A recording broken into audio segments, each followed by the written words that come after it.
প্রাক্তন কেন্দ্রীয় মন্ত্রী তথা জননেতা প্রয়াত সন্তোষ মোহন দেবকে স্মরণ করল শিলচর জেলা কংগ্রেস। অষ্টম মৃত্যু বার্ষিকী উপলক্ষে শনিবার শিলচর কংগ্রেস কার্যালয়ে এক আলোচনা সভার আয়োজন করা হয়।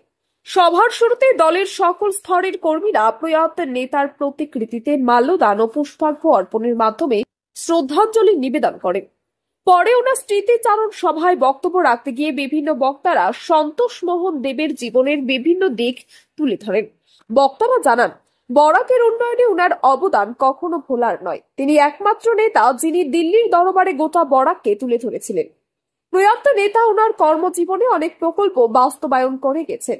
রাজনীতির পাশাপাশি খেলাধুলার ক্ষেত্রেও তিনি উল্লেখযোগ্য ভূমিকা পালন করে গেছেন। শিলচর জেলা ক্রীড়া সংস্থা ও নেতৃত্ব সহ অনেক প্রকল্প উনার কার্যকালে সঠিকভাবে বাস্তবায়ন হয়েছে।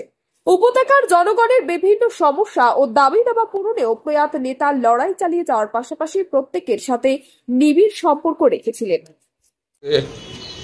প্রয়াত সন্তোষ মোহন দেবের অষ্টম মৃত্যুবার্ষিকী, খুবই বেদনাদায়ক দিন।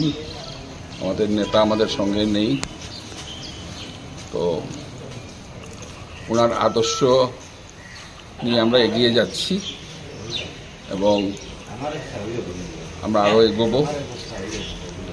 আমাদের জেলা কংগ্রেসের সভাপতি শ্রী সজলাচার্য, উনিও প্রদেশ কংগ্রেসের সবার জন্য ঘটিতে আছেন।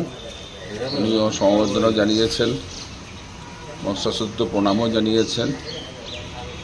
ওনার তরফ থেকে আমি আপনাদেরকে এটা জানালাম, উনি বলেছেন।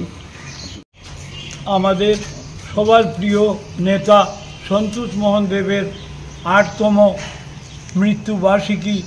এই ৮তম মৃত্যুবার্ষিকী আমরা জেলা কংগ্রেস থেকে আজ সন্তোষ মোহন দেবের এই মৃত্যুবার্ষিকীতে আমরা এখানে পুষ্পার্ঘ্য অর্পণ করলাম। এরপর আমরা সন্তোষ মোহন দেবের জীবন আদর্শ নিয়ে আলোচনা হবে কংগ্রেস অফিসে।